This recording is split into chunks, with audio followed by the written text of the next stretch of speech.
I don't ever slow up, no I don't take shit. I got no love for the fakeness. If you wanna play tough and wanna hate this, I'll always show up. I don't ever slow up, no I don't take shit. I got no love for the fakeness. If you wanna play tough and wanna hate this, I'll always show up and make a statement. I don't ever slow up, no I don't take shit. I got no love for the fakeness. If you wanna play tough and wanna hate this, I'll always show up and make a statement. Everything I do so instinctive. Good evening, ladies and gentlemen, degenerate sleuths of the night. We gather to boldly go where others have refused. Welcome to the DT show, you salty mofos.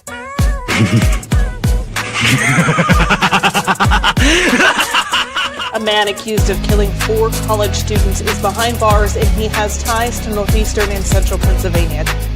State police say 28-year-old Bryan Kohberger was arrested this morning at a home in Chestnut Hill Township. I can't find any case law that would support that idea. That somehow a warrant would be needed for DNA left at a crime scene. We are expecting to learn more about the allegations against the girlfriend of a Boston police officer who was found unresponsive in the snow Saturday morning. I-Team sources say Karen Reed was in a relationship with John O'Keefe. She's facing charges including motor vehicle homicide and manslaughter. So, the Commonwealth just provided the court with information that causes me grave concern. The implications of that information may have profound effects on this defense and defense counsel.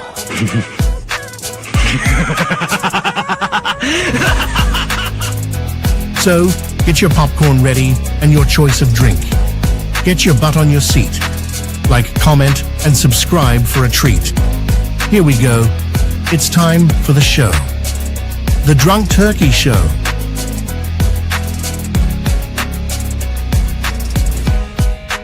What is up, everybody? Welcome back to the show, to the Drunk Turkey Show. I'm Daniel, and today we do have a special guest. We'll be bringing her up here in a second. But before we do, I do want to remind you guys to hit the like button, subscribe, the whole 9 yards. That'll help you guys get into the, especially for those that aren't getting notified. I know I've been told a few times that some folks aren't being notified of the live. Well, if you hit the like button, that'll definitely help you out with that. But welcome everybody to the show. We have a special guest. We have Dr.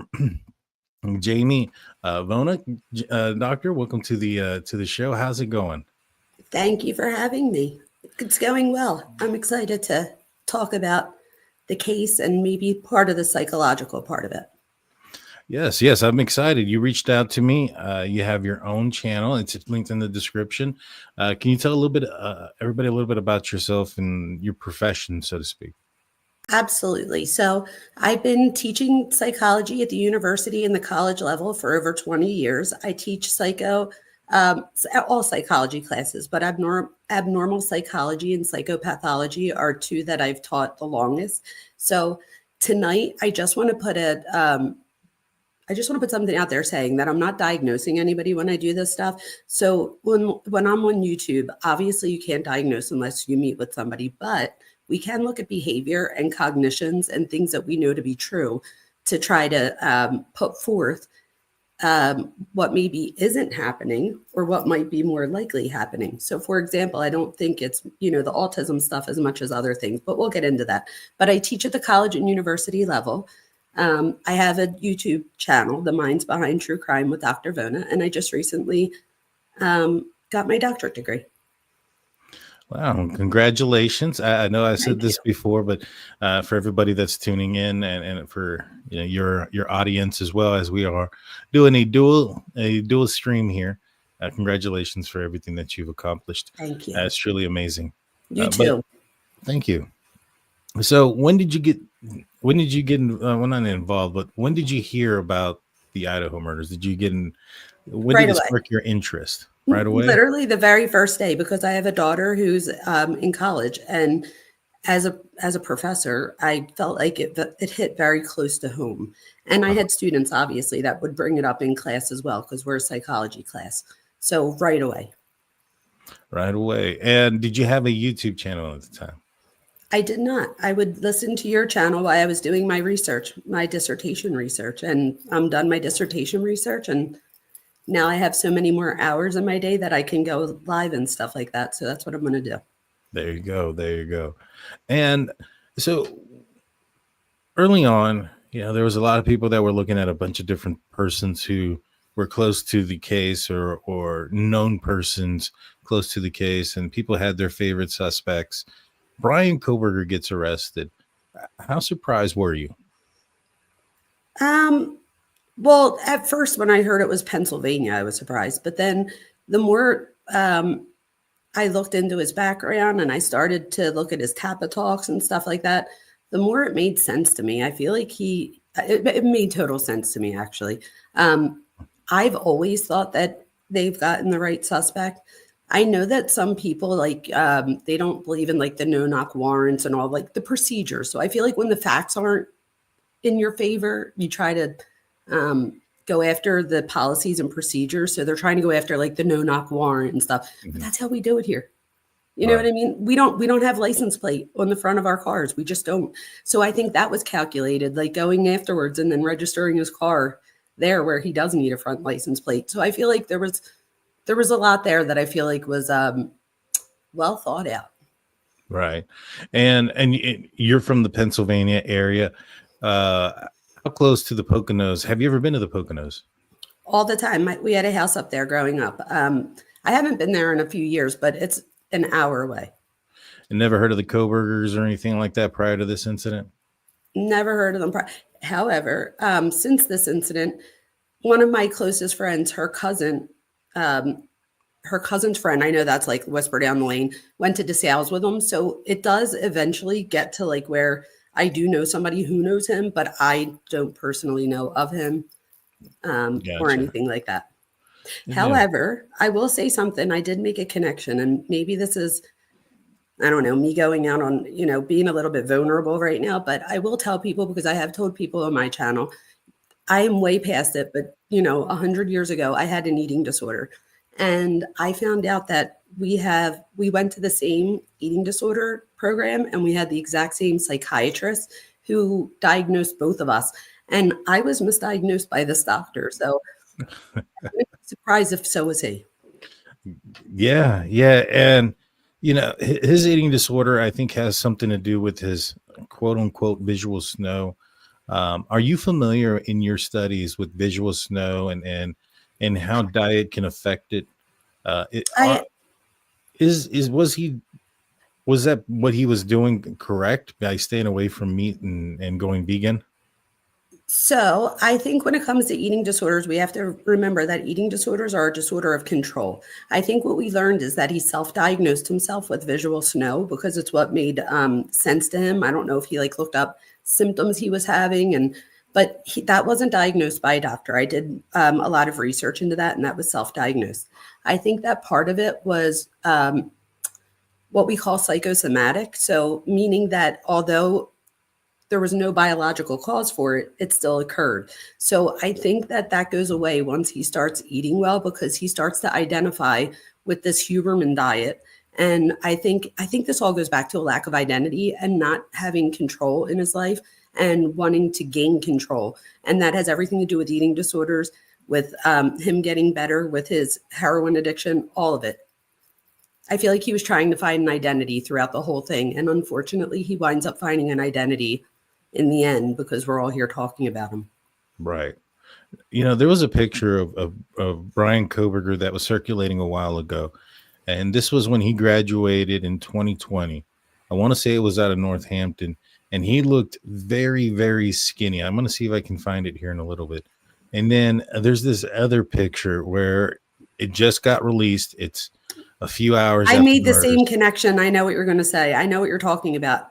I see very skinny. Very, very skinny in both images. Yes, because if you see the first image from years ago without seeing this new image, I feel like you almost have to be like, that's not him, and really look at it. But with this new image out, I see the clear connection, and I see that he was back on his way there.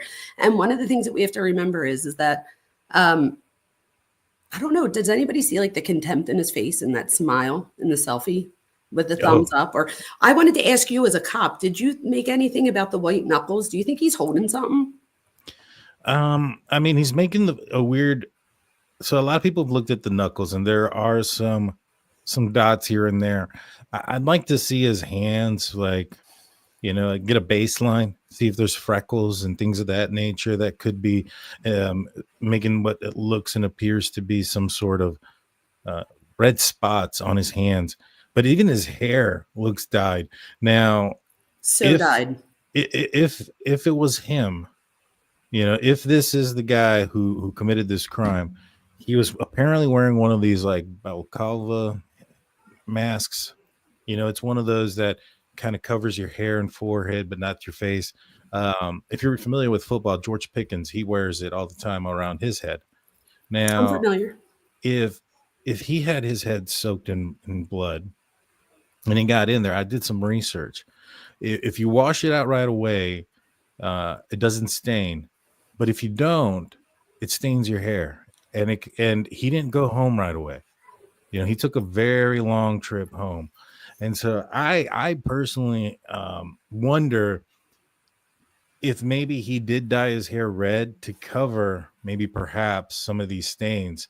And, you know, I wonder if not, what it is that he was buying in Clarksville in Washington, because I think that if we go and look at his receipt there, we may find some of these hair products or whatnot that's going to be able to remove blood out of things. And I think that's going to be real important. And it's going to end up coming out that, or something's going to end up coming out because they have him on video and they have his financial records from there. So whatever he purchased has to do with something with the case because they intend on using it. Does that make sense to you? Total sense. And Daniel, think about it, right? So this is 6 hours after the crime and he's in. And so let's just say he gets found guilty. We would have to assume that 6 hours after the crime, he's already come home. He's gone back. I don't know. Did he come home and then go back? Do we know that? I know that he went back. So he gets home around 6 something in the morning, about 6 in the morning. So he does go home. And then he's there. And then at 9, he's back at the crime scene. According to the documents, he's at the crime scene. What that means as far as like how close in proximity, I don't know. But the claim is that he's at the crime scene. And you guys, why would somebody want to go back to a crime scene in this situation? It would be because a lot of people are like, did he go back to go find the sheath? I don't think so. I think he knew by then that there was no getting back in there. I think if anything, he wanted to go to see what commotion he caused. He was probably shocked, right? By going back there and not seeing that there was that much commotion. He was probably like, what's happening?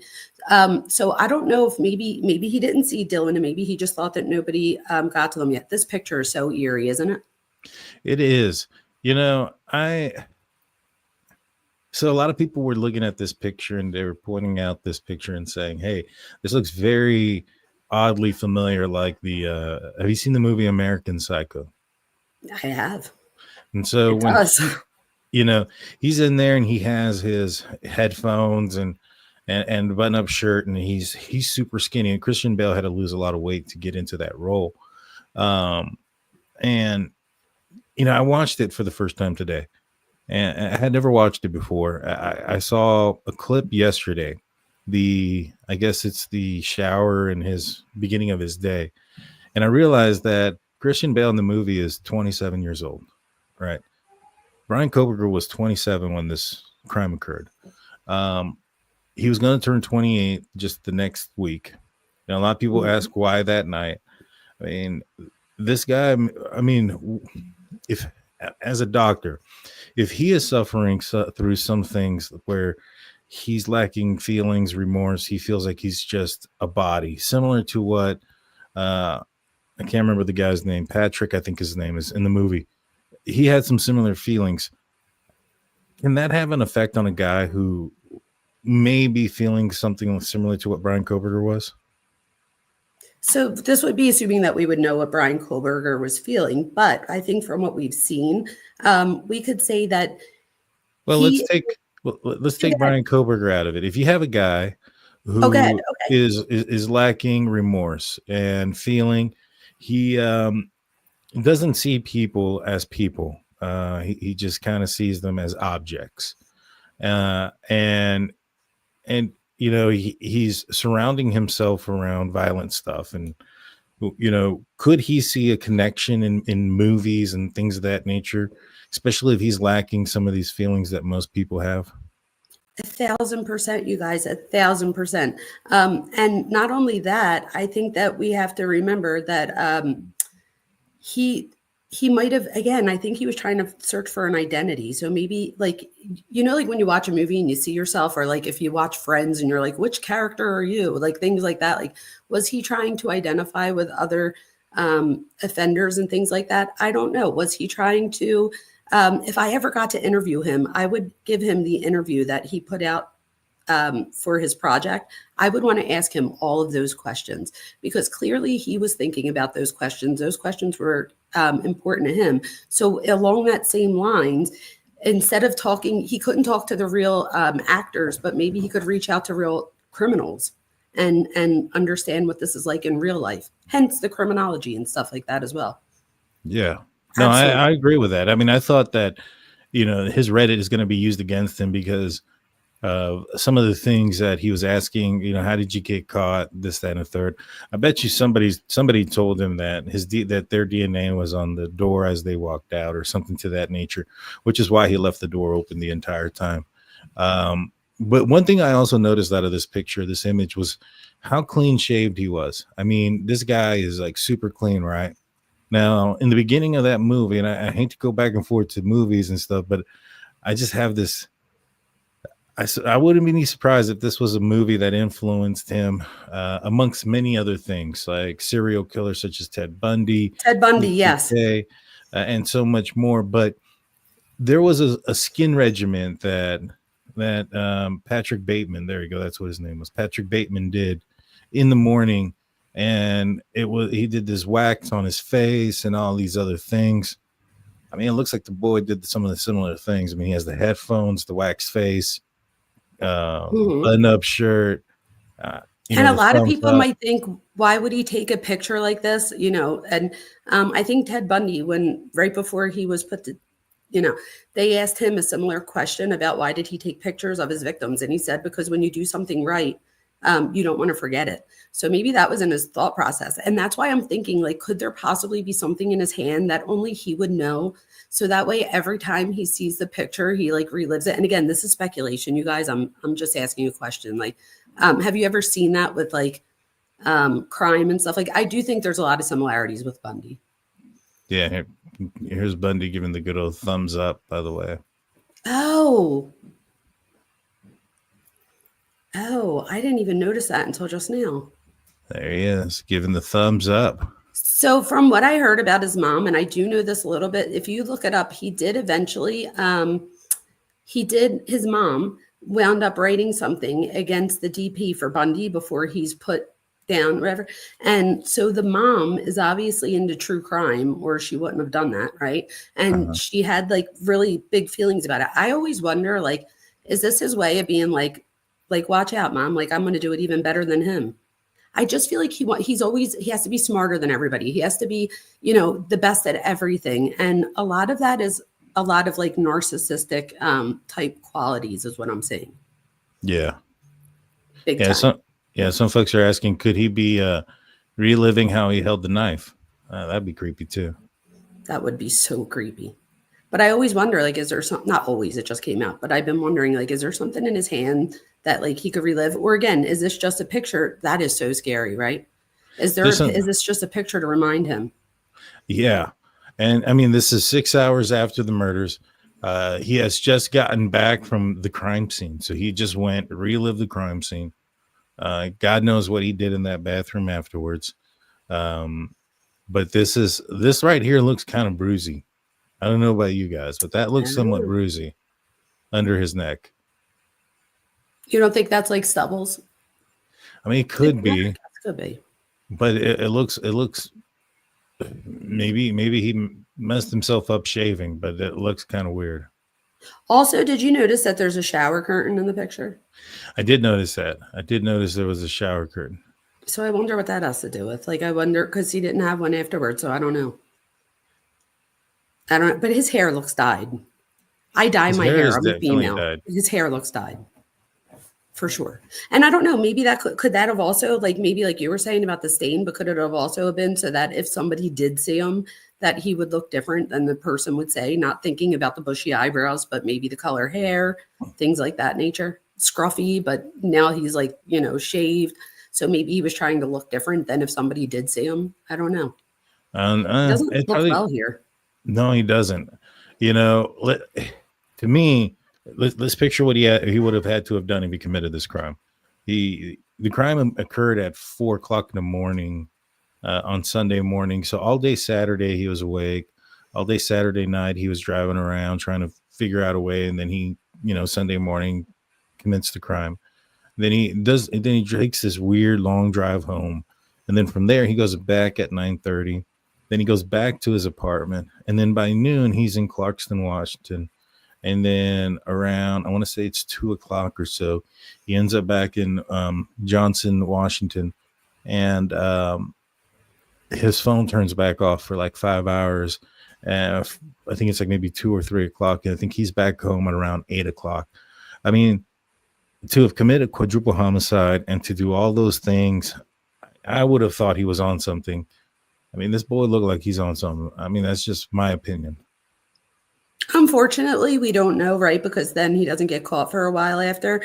But, right. This literally could just be like his feeling of God, like a godlike feeling, like that feeling of grandiosity. The thing is with narcissists, and again, I can't diagnose them, but we're just going to say traits just to cover my butt. Right. But with narcissistic traits, right? Can I just say something real quick about the autism? And because I don't want to run out of time before we could say this, because I prepared something for this part. Okay. So if Kohberger does have autism spectrum disorder, some of his behavior, like his social awkwardness, rigid thinking, or intense focus on criminology could make sense. But there's a problem. Autism alone does not explain his lack of remorse, his grandiosity, or his emotional detachment. Therefore, it is my opinion that he may be misdiagnosed or underdiagnosed. For educational purposes only, I see comorbidity or the diagnosis of more than one disorder. For me, we are most likely seeing comorbidity of narcissistic and antisocial personality disorder with schizoid and obsessive compulsive personality traits. When you're not confident about a criteria, you'll consider the related characteristics such as traits. So what could explain some of these traits for schizoid personality? This would be the emotional coldness, the lack of relationships. For obsessive compulsive personality disorder, this is rigid thinking, meticulous control over his environment. We know that to be true too. For narcissistic, grandiosity, belief in superiority. And with antisocial, you have a lack of remorse and disregard for others. So I guess what I'm trying to say is that if his so-called autistic traits are exhibited, such as social detachment, emotional coldness, and fixation on crime, I think they're better explained by personality disorders, in my opinion. I also have other things that I went and wrote down that the defense said. So they might say that he's socially awkward, he isolates, he fixates. That might sound like autism. Why that looks familiar? Because social withdrawal can resemble with other things. So there's different symptoms, you guys. So just because somebody has symptoms of one thing, for one, it doesn't mean it's a diagnosis. You have to meet multiple criteria. So you have to meet the symptomology, you have to meet a time duration, and doesn't interfere with daily functioning. So I think that the defense right here is trying to get things for us to mitigate later on, just in case he is found not guilty, that they can then say that he shouldn't be put to death because of these mitigating factors. Because with the narcissism and antisocial personality, there's no mitigating factor there. The person's feeling a lack of remorse. Every time he feels that when a narcissist feels like their ego, this is about ego, you guys. This isn't about autism. It's about ego. So it's not about anxiety. It's about ego. So when you feel humiliated or you feel like somebody comes at you and you're embarrassed or you feel, any of those things, what's the opposite of that? To feel grandiose. So it's almost like I'm going to prove you wrong. So what better way to prove you wrong than to lose 130 pounds? That's the picture. Or to get clean from drugs, right? So, or to get a doctorate degree. So he goes to the extreme with a lot of his behaviors, but this is very typical throughout his development. So it's not something that we just see. Sorry, my dog. It's not something that we just see in adulthood, let's say. It's something that we even see with his Tappa Talks. Do you agree? I do. To me, it's what they're trying to keep out, right? I'm not a doctor, Yes. not trying to say anything, but the whole sociopath, psychopath thing that they're trying to keep out. I think that there's potential there for that, and I think that's why that the prosecution wants to get their experts on, their hands on Bryan Kohberger so that they can go in there and see what it is that he has. Do you think that he has the ability to mask it? I mean, I don't know how much time Absolutely. a defense expert's going to have with him to be able to determine, hey, no, this guy is actually not autistic. He's he's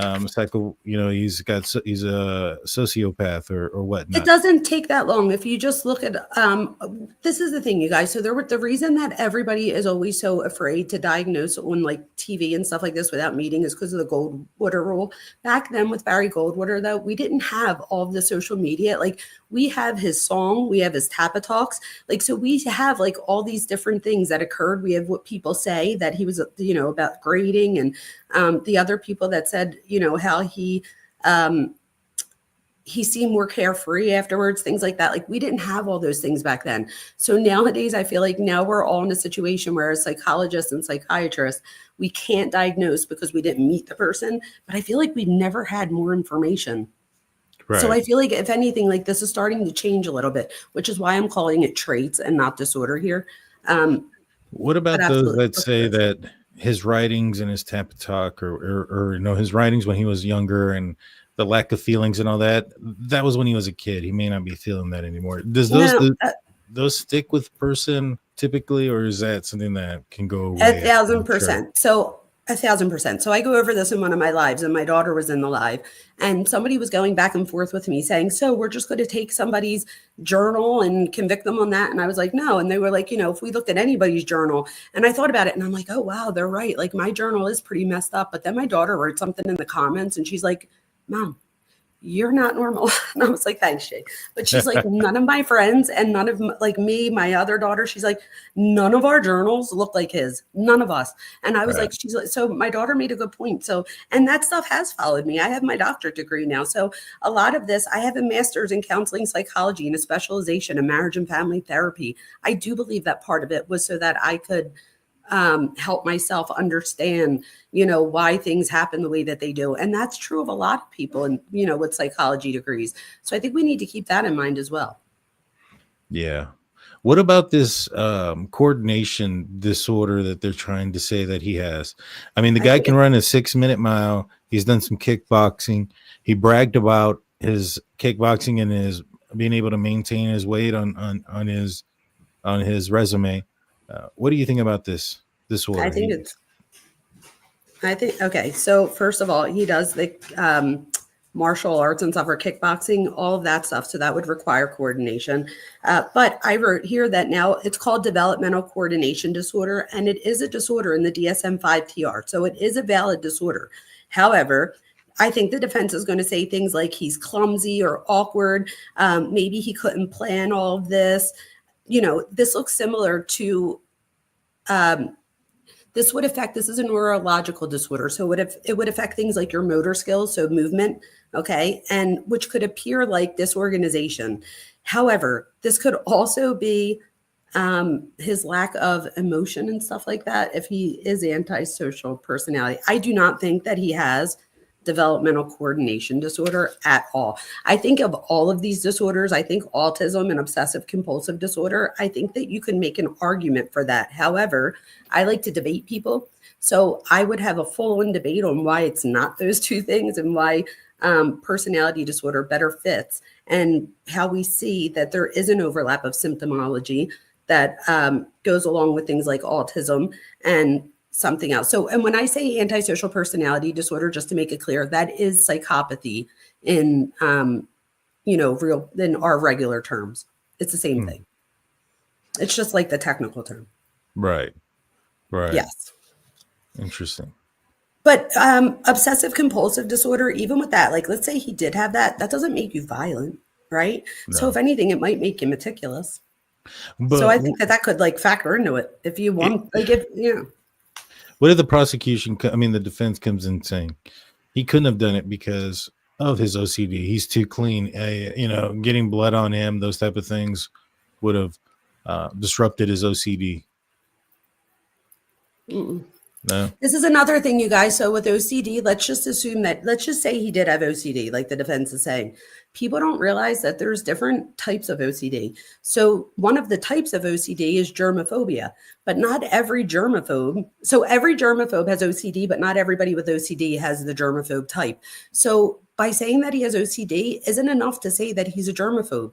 So that's another problem that I have with the OCD thing. So, you know what I mean? So, and this, if you tie it back to the eating disorder, an eating disorder is a lack of control. When you feel like you can't control your environment as a child, you guys, all we can control as a kid is what we put in, what we put out, and what we say. That's about all we control when we're younger. So when we feel like we don't have control over those things, eating is one of the things that we put in, or sticking our fingers down our throat to take it out. So it is one thing that his parents couldn't stop him from doing, if you will. So it seems like a very in control behavior when you're doing it, because I had an eating disorder, so I could tell you that. However, it's a very out of control behavior, and it's literally it's a disorder of control. And I think he just goes from that, and then he gives that up and takes on the drugs, or vice versa, whichever one came first. But I feel like he gives up one thing and takes on something else.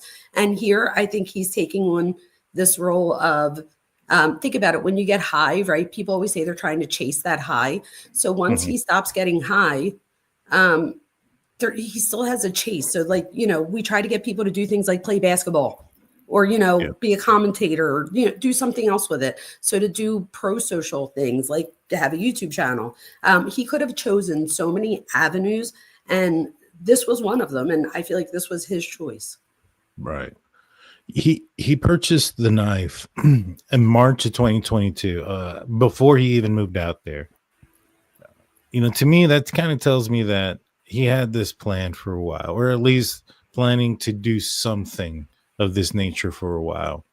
I'll be honest with you. I don't know how skinny he was throughout the entire time that he was there at Washington State University. I wish I knew somebody who may have known him during that time. Because we see him today. He don't look the same. He looks a lot healthier. I personally think that's probably because of some sort of drug use. But did he go into Washington State University? Did he show up to Pullman looking like Count Dracula, or was he healthier and then there was a dip? Because if that ends up being the case, if there's anything unsolved around the time that this second picture was taken, that first one, that could be some sort of like loop. You know what I mean? Loses a lot of weight, commits a crime, gets healthy, or gets even healthier. if it wasn't, though, let's say he was at his healthiest looking. I think that this isn't the weight thing. To me, is more the control issue. I think the homicide thing is more of a grandiosity. So feeling like I am bigger than you, I'm able to, think about it. If he didn't get caught, he could have became a professor like me and taught criminology, and literally have been like, so what do you guys think? You know what I mean? And now he's literally the one that would know if he is the one that did it, right? He would be the one that knows the answer to that. So it's almost like the ultimate, like God-like feeling to him. And that's the exact opposite of humiliation. Well, he was going to purchase another one. He was looking at purchasing another knife. Some say it's because he wanted to replace the one he lost, or I was going to ask what you thought about that. Or do you think he was like going to be like the, the knife sheath killer or something? Like, right. What do you think about that? That's what I was going to ask you that. I think personally, it's weird, right? So he leaves the knife sheath behind. He must know that they're looking for purchases of knife sheath. He must know that that's something that's going to be a warrant towards Amazon, and yet he's still going on there and searching for it. I'm dumbfounded at how a person who has got this much education in the field is making that stupid of a mistake. But then again, he made so many, so I Okay, really so shouldn't one be of the big things surprised. narcissistic personality, or a lot of the personality disorders, is that the person thinks that they I gotta thought make about that. it more than you, like I'm smarter than you, but they don't realize that everybody else could see through them. Yeah. Does that make sense? So they think that they're other people are believing that they're the smartest one, but it could just be that people just want to go home. So they're like, okay, like we agree with your argument. Like they just want to get out of there and go home after work. Yeah. So like I just think that to him, or if it is him, right, that it was more of an I'm better than you type thing, and he needs to constantly just prove himself over and Right. over and over for whatever reason. And I wanted to ask you a question. Do you think that, and again, this is probably more of a psychology type question, but how much do you think of it as a dad goes back to his feelings of his own dad? When I look at it, what his dad did, I call him a managerial, I forget what I called him, janitorial services, but people say like he did like janitor work at the high school, Right. and the mom was a substitute teacher. And I wonder if he felt that his dad, I don't think he even says it in his Tappa Talk. So I'll just say it. I'm not even guessing right now. He literally says like, my dad's a nice guy, but I feel nothing for him pretty much. So like how much of this is that he doesn't identify with his dad, and how important would that be? You know what I mean? I mean, he says that about everybody, though. You know, he says he doesn't That's feel true. anything for anybody, including himself. He That talks is about true. everybody being a sack of meat, and so I wonder if that's not just truly who he is. You know, No, you're right about that. to And also by seeing other people as meat, if you think about it, that makes it easier to then not see them as human, and yeah, therefore not feel, anything about their demise, if you will. right, yeah. I mean, somebody to go in there and commit a quadruple homicide and then take a picture like this, that he don't got no feelings or remorse if he did it. I mean, obviously, I 100% believe he did. There's nothing I do now too. at all that can probably, unless somebody else comes out and says, I did it. This is how I did, and I framed him because I don't know what. But yeah, no, I don't think so. That's the other thing, you guys. Like people that think he's been framed by the police and all, like he's not that. Like, who is he that like people are going to frame? I don't know. When people think of conspiracies, I'm always like, have you ever like you have a teenage daughter? They can't keep a secret who likes who. Yeah, Like people believe in these big conspiracies. Like, first of all, you would have to have a multitude of people that can keep a secret. yeah, yeah. You're absolutely right. Like, you know what I mean? Like, we can't even keep a secret of who likes who. How are they going to keep a secret of this big conspiracy? And, the cops did it. Or I think that's all bull. I think that's So all baloney. to answer your question, though, I do think he was planning on committing another crime. Going back to the secondary purchase, I had on oh gosh, I'm blanking his name. Author, writer, When the Night Comes Falling, Idaho Murders. Oh, Bloom. Howard Howard Bloom. Bloom. Thank you so much. Sorry, Howard, if you're watching.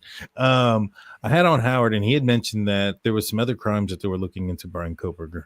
One of them potentially was a break into the cam lab. I've heard of other crimes that they were looking into. Oh man, if you go and look at the Whitcomb 911 calls for service, like there's this whole block missing. Like for I think the entire time that Bryan Kohberger was in Pullman. Like that Wow. entire time is missing. You can't see any Would that calls. have to do with cloud-based stuff? Because isn't that what his specialty No, was? it would have to do with calls of service, and I think court sealing some stuff. That's only done by a court sealing. Gotcha. So somebody sealed something about something, just so happened to be the exact same time that Bryan Kohberger was in the area. But go check it out. You can I'm gonna have to look that search up. for Yeah, it. Yeah, search I for will. calls of service. You won't find any during that time. It's insane. But That's crazy, right?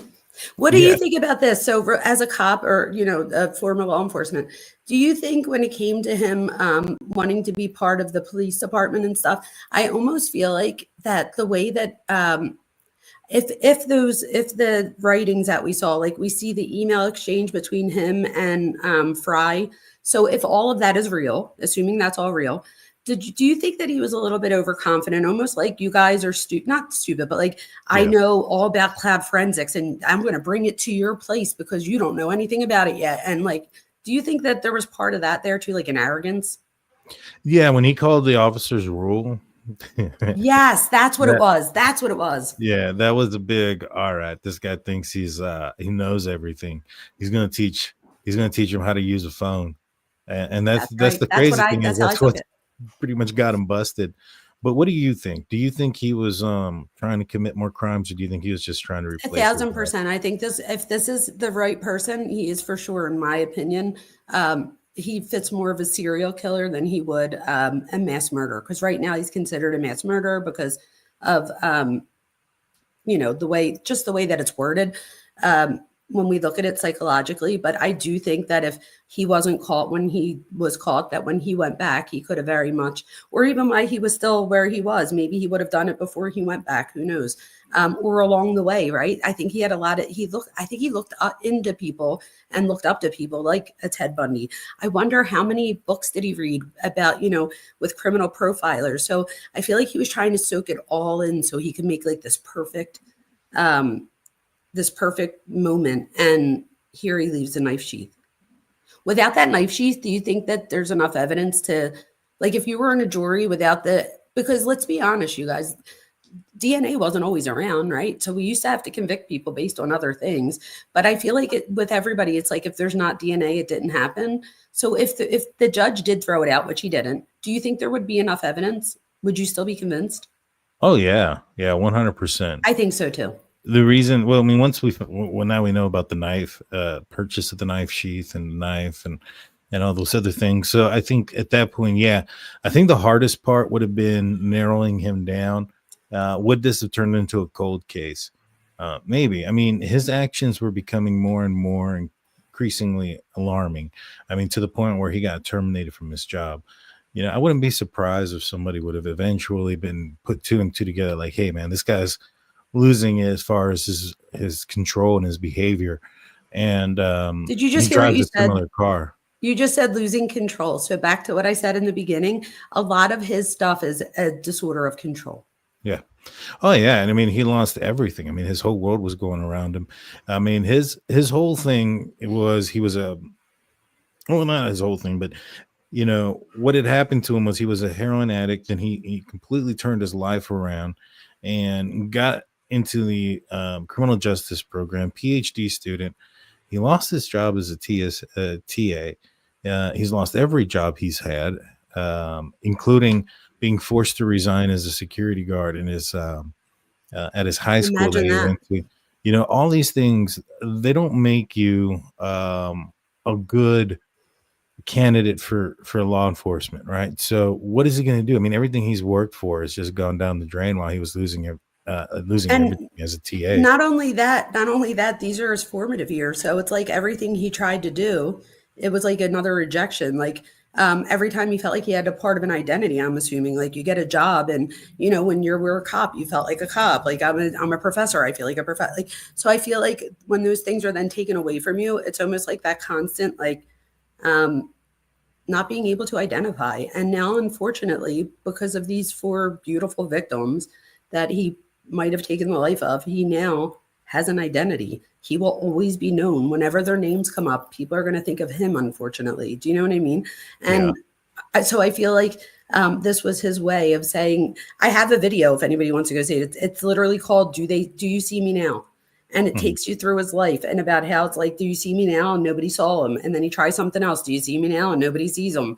And he just keeps doing it. And it's like a common theme in his life. And finally he's seen. Yeah. But for the wrong reason. So there were other PhD students who were documenting his behavior. How bad of a behavior would somebody have to have for you to have started documenting them during your college or while you were going through your studies? So if what they say is like real, and they said that they called them Bryanisms. If that's real, then that means that somebody's done enough behavior that you and your peers all agree and you have a name for it. So to me, that means that it had to be something that was either interfering with class or interfering with something that they all called it a Bryanism. Like it wasn't just like, oh, looking back, it was literally like, oh, like this guy, da da da. So I do think that they were right on by noticing something. And didn't they say, I don't know if it was the students though, with the teacher, I know that he got into a lot of confrontations with the teacher, and I really do commend that professor. I think at one point, one of the students said that towards the end of the semester, they had Bryan come in and he stood at the front and he had a debate with like the other students. And they said that most of the students were on the opposite side, but a few of them were on his side or whatever, for whatever reason. But I feel like that was, and the one kid said that the teacher tried to make it like a court type thing, I guess, where you have like a defense. And so I think that the teacher did everything they could to try to help him acclimate, and it just wasn't working. But there was one thing I do want to clear up about the altercation. I feel like it had to have been a verbal altercation. It doesn't, not had to have been, but I feel like it had to be verbal because as somebody that's worked in higher education for as many years as I have and in different universities and colleges, if one of my students put their hands on me, that they would be done. Like even if they were a student. So I work in universities where we have doctorate programs. Like if a doctorate student, put their hands on me, that would be the end for them. Right. So I feel like it had to have been verbal, but I'm not sure. So that I'm just speculating. What do you think about that? I think I don't think it got physical, but I think that there was intimidation factors to that altercation. This was a guy who had just committed this crime just a couple of days, maybe a couple of weeks prior to the altercation. He's on edge. He's probably looking over his shoulder throughout that time frame, making sure that nobody's, cops aren't, picking up his trash and things of that nature, trying to find DNA. And so, I wouldn't be surprised if that almost turned physical. Because right. it well, resulted I definitely in think the teacher I do think that the teacher felt intimidated for sure. Right. But I always think about it because sometimes I hear people say that maybe it was physical, maybe it was verbal. And I could just think that it had to have been verbal, but clearly where he felt intimidated enough that, and this is the other thing. So do we know, because this is another thing that I always hear back and forth that people argue with me on, did he get, did they, nix him before he was arrested or after? Did they what him? Like get rid of him, or like make him? Did they fire him before? Oh, like people say to me, like that wasn't until after he got arrested, and I'm like, nah. It was December 19th that they terminated before he got arrested. But it was, I believe, the termination letter says that as we had spoken during the, I guess they had some sort of meeting. And they kind of told him they were going to terminate him. And then that was the finalization on the 19th. That makes sense.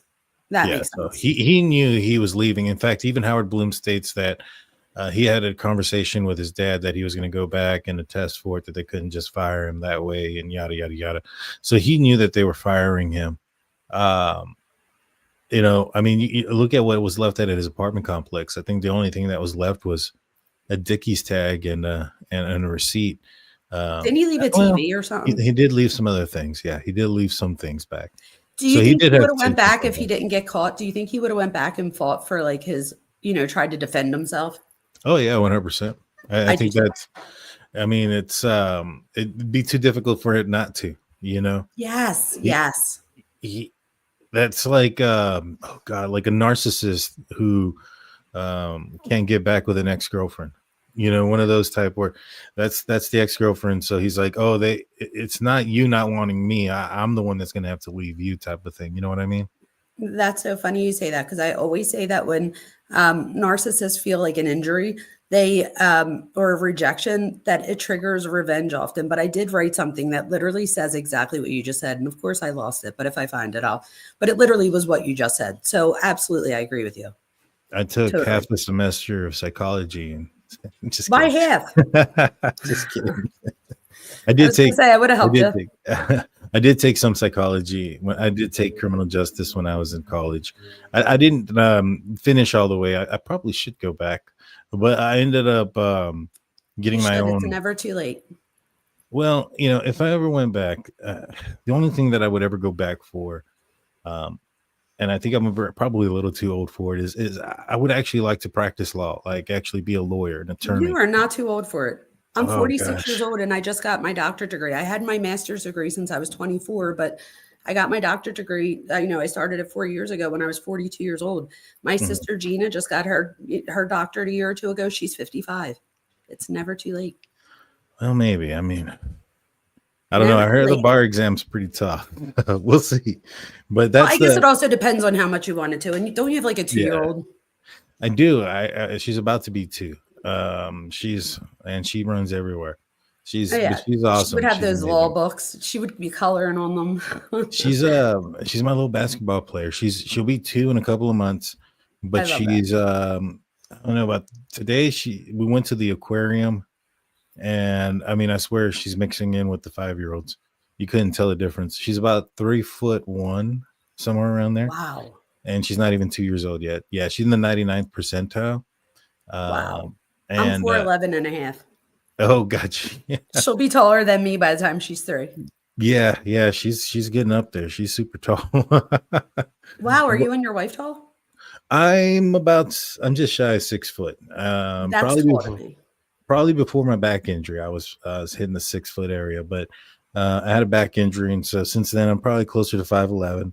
My wife, she's probably about 5'5", 5'6", but we have tall folks in our family. Like I'm the shortest of my siblings. Wow. Wasn't yeah. Kohberger tall? About 6 foot. He's about my height. Yeah. Okay. And so a lot of I'm surprisingly tall. When people see me in person, they're like, "Oh yeah, the guy's short." And then I stand right next to him. They're like, "Wait, when did you get that tall?" And I was like, I just look. And I feel like I'm shorter that. than people think too. So that's funny. Yeah. But yeah, so I'm so happy that you had me, or allowed me to come on here and explain some of this. Because when I saw the developmental coordination disorder, I'm like, now I feel like they're just they're not going to, the defense, this is another thing that people have to keep in mind.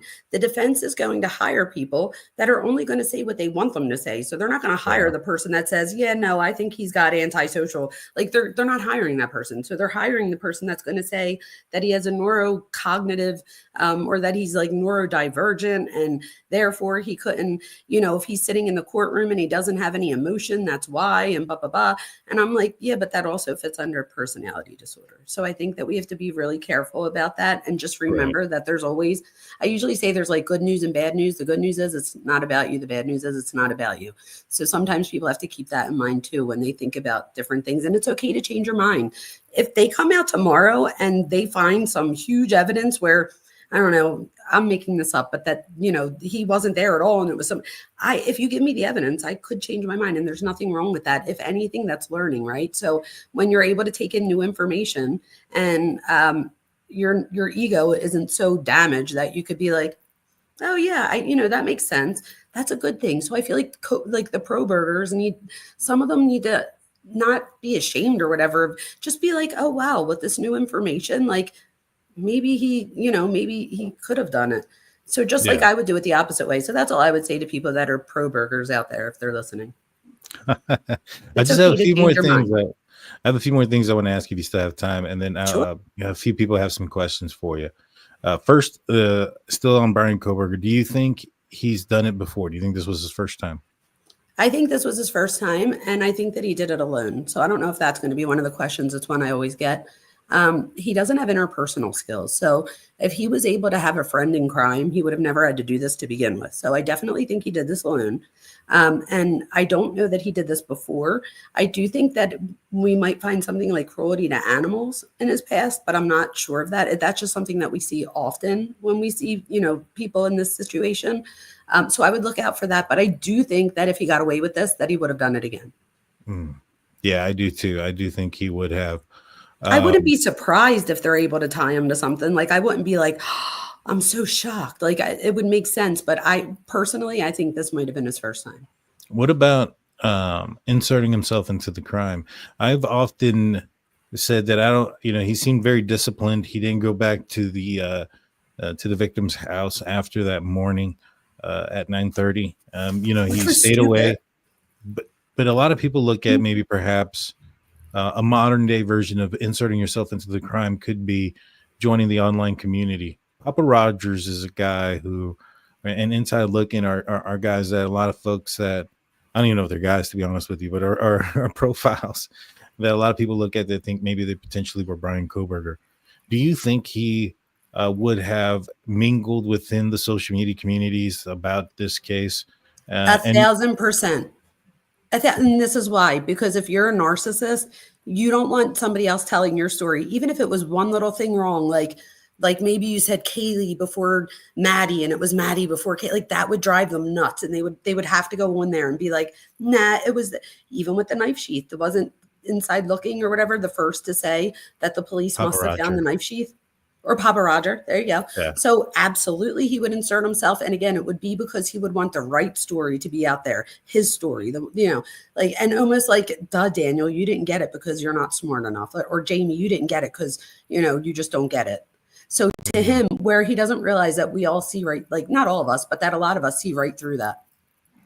Interesting. Yeah, no, that was one of the things that, I thought initially I said, no, I don't think so. And then as time went on, I was like, man, this guy had to be lurking at the very least.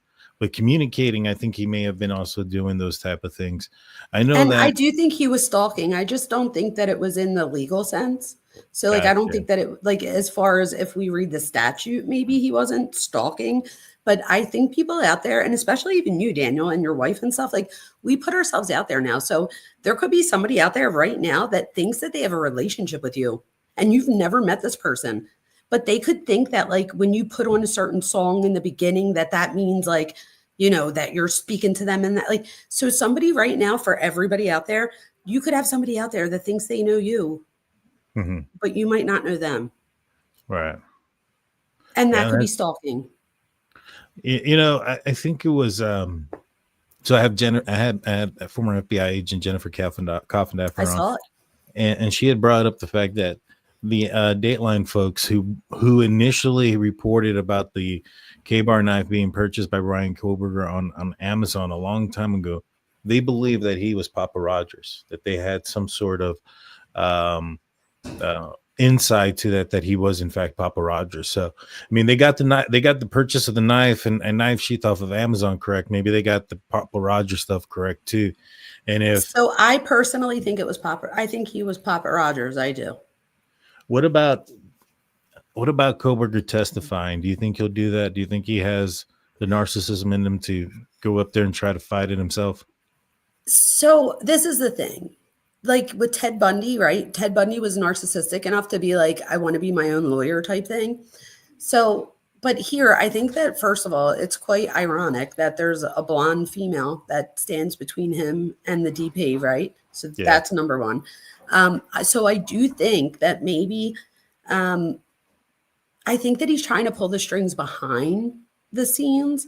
So I don't know, maybe he would want to, or maybe the defense might even use it as a strategy and say that he wants to, but because he has developmental coordination disorder and autism and stuff, that he's not going to be able to do it right. So therefore, judge, you can't let him go up there. Like, he doesn't know any better. And so I think that that's like what they're trying to do right now. But I wouldn't be surprised if he thought that he could talk his way out of it. Kind of like Jodi Arias. Do you remember that whole thing? I don't. I'm not familiar with Jodi Arias. Oh, you need to look into that case. She went on the stand for 19 days. And guess what? It kind of worked because they still found her guilty, but they didn't put her to, like, they didn't do that. So they did find her guilty, but why didn't they do that? And what she did, she emmed him like 3 times over, her boyfriend, and she was found guilty. But what happened was, because she put herself on the stand for 19 days, she allowed people to get to know who she was as a human. So I think if anything, if he did it for strategy, it would be more to let people know who he is as a human. Or no, I think at first he would try to defend himself, like, you guys are stupid, da da da.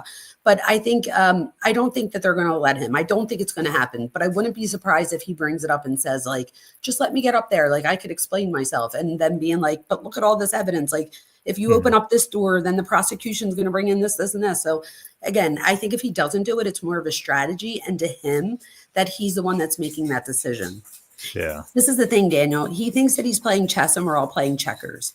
The problem is that he's the one that gets the checkmate at the end, right? So he's the one that gets fucked at the end. Yeah, no, he definitely is. Transitioning over to the other side, 911 call comes in. You know, you hear Dylan, you hear Bethany, you hear their voices. First and foremost, some folks, you know, on the Kohberger side think that's orchestrated. It was faked. What did you hear in that 911 call? As far as I think it's a disgrace for any of them to say anything about them. Those two girls are victims. You could clearly hear it in their voice that they're shaken. This is what I would say to this. And again, I have a daughter that's of college age. So she even said to me, she's like, Mom, she was like, as the youngest, I would not only would I call even if I was the oldest in the house, but as one of the younger ones, like you definitely won't call. There's multiple reasons. One, you don't want to be looked at as a tattletale. Two, you don't want to get yourself or them in trouble. So let's just say they were pranking. Stephen Goncalves says that Kaylee was a huge prankster. So what if she was just pranking and then they called the police and got the cops involved and now they all have a $300 fine because the cop said, if we come back for, like, who knows what they were thinking? And what if they were drunk or intoxicated? They might have thought, like, I could get kicked out of school. There's just so many things that went through their mind, I'm sure. And I don't think any of them was that there was a guy that just, you know, took out 4 of our roommates. I don't think that that's what they thought was happening. Well, she says right off the bat, something happened and we don't know what. You know, I don't think they ever actually saw what happened or any of those type of things. I hope they didn't. I think well, I think Hunter's the only one, but I think you're absolutely right about, you know, what could have been going through their mind. I know that the defense put out some information saying, oh, they were on Snapchat, they were on D, they were on all these other things. Yeah, but what if they were on Snapchat trying to get in touch with each other? That's how the kids talk nowadays. Right. No, and that's what I think. And I think, or maybe they went to Snapchat to see if one of them posted. That's true too. And the other thing is too, I think that when like, for instance, the Indeed, I think that was just a tab that may have been opened earlier, and her opening her phone or whatever the case may have been ignited that I agree, that search, so to speak, or whatnot. So there's a lot of things that could have been put in there that we don't know of. But I think that it is an indication when you hear the 911 call and you see even the searches that they had no idea what had happened upstairs, basically. No. And I do think that they say, do you know where Kaylee's at? I heard you talking about what's the obsession. Yes, I definitely hear it. I hear it clear as day. But again, it could just be what I'm hearing, because I do know, as somebody that teaches about sensation and perception, is that we can all sense the same thing and our brains could perceive it very differently. So it doesn't mean that what I hear is the right thing. But to me, it's clear as day that she says, do you know where Kaylee is? That's what I heard. That's all. And again, that goes to whether she said that or not. You can hear it in her voice. She even says at one point, she's like, what? She passed out? Like, almost like she wants her to be passed out, because that might mean that maybe she could wake up. I think when she saw what was happening, I think she was reacting like what Hunter, like she was looking at Hunter, and she could tell by the way he was reacting that it's not good. Yeah, I have a good authority that Hunter in that point was dry heaving and perhaps even throwing up based on what he had seen. So I have to say something, and you're going to probably laugh at this, but I at first was like, would seeing that make you throw up? Because that, like, I'm like, that would never happen to me. Like, I'm thinking, and then you started talking about your wound, and I swear to God, I started to, like, at one point, I really felt like I was going to throw up. And for the first time, I was like, wow, like, absolutely, that could make somebody throw up. Like, to me, like, you get scared, but why throw up? But I get it. You definitely can throw up from hearing or seeing something like that. So I do agree that he probably was, because your brain's not prepared for that. Every time they opened up the wound, I almost throw up. I was doing the wound change and I had to see it. Do you think that they missed the blood outside of the door? Like, you know how they were all hanging outside? Or do you think that just came later? I don't remember how long that was there. You mean the blood on the back side of the house? Yeah, the one that you see coming out the house. Yeah, that was in the backside. Oh, that was in the backside. So maybe they Yeah. didn't see it at all. Yeah, I I don't think they see. saw it at all. We have a few super chats and questions that I'm going to go through. So we have Sure. Nikki Barbie coming in as the newest YouTube member, and then comes in saying, "Can't wait to hear what Dr. Vona has to say." Oh, Rebecca, thank you. Rebecca Bruce comes in with a $5 super chat. D comes in with a $9.99 saying, "My hunch is that the long drive after the murders was to go bury the knife along the route. Now that drive, thoughts? Is it possible? Possible with what we know?" I truly believe that he went out there and he hid.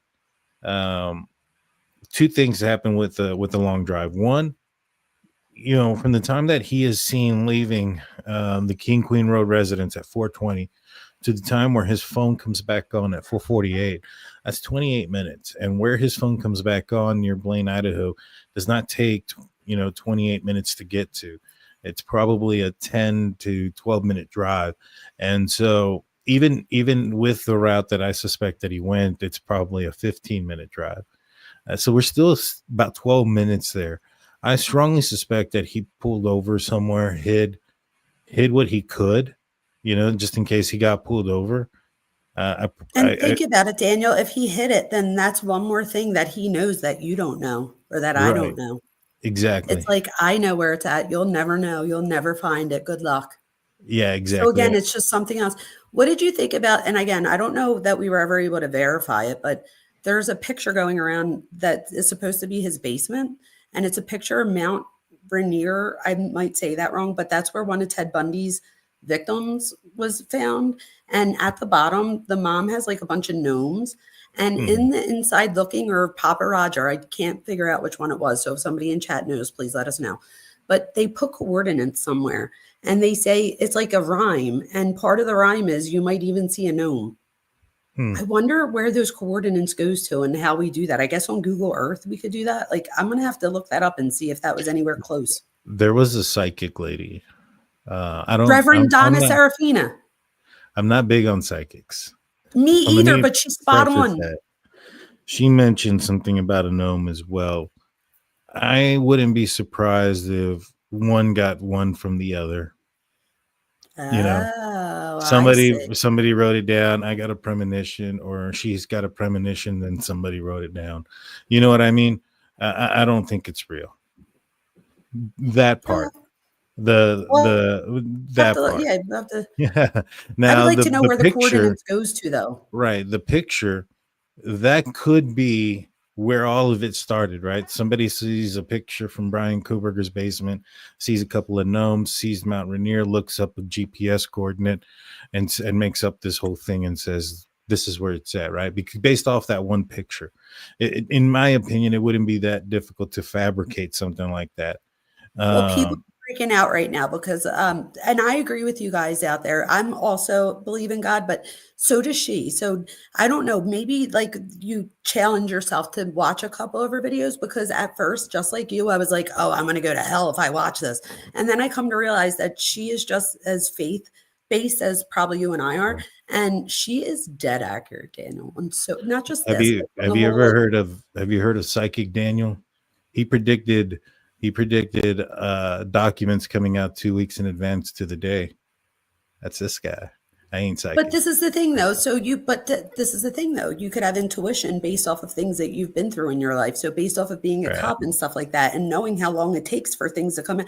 So again, that still would be intuitive. So I think any of us could really not do what she does or whatever. Like, I don't want people to come at that like that, but we do have instinct, right? And we do have premonition. But I don't know. But I think she is spot on with like a lot of the. I just think that some folks are very detail oriented. Like, for instance, there was a murder that occurred in Florida, and we covered it. And there was it first started off with one body found by a dumpster, and then another body found somewhere else, and there was a third person missing, and then there was a deal there, something about a car found, and after a warrant, another body was found. And so it didn't take much for me to say, hey, all three of them are connected. The third body is in the trunk of that car. But wasn't that from like experience and stuff? Well, I mean, maybe, but the reason being is, and then I could have just said, hey, this is Psychic Daniel. All three of these are going to be connected. The third body, you have one body by the dumpster, which clearly means I think one was in the dumpster, one was outside. Somebody was trying to get rid of something. The third body was, found because of a warrant.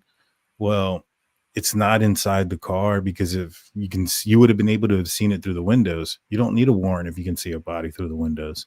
I So see the what you're saying. so the only reason I would have, I put two and two or three and three together and say, all right, well, the body had to have been in the trunk. And so, Well, not only that, it's like saying if it's sunny outside and you go in to eat lunch and you go back outside and everything's wet, but it's not raining, you assume that it rained while you were right, inside. exactly. I get what you're saying. And so with that, I was able to do that. And I told people, I was like, hey, body's going to be in the trunk. And I got all these people telling me, no, how could you know? How did I blah, blah, blah, blah, blah. And I'm just because there's a warrant. Like, that's all you need to know is Because you're just really the good at warrant. what you do. Right. And, I'm just detail oriented. I pick up details, kind of like with the Richard Allen bridge guy video. I didn't cover the case for the longest time. I barely started when Richard Allen got arrested covering true crime.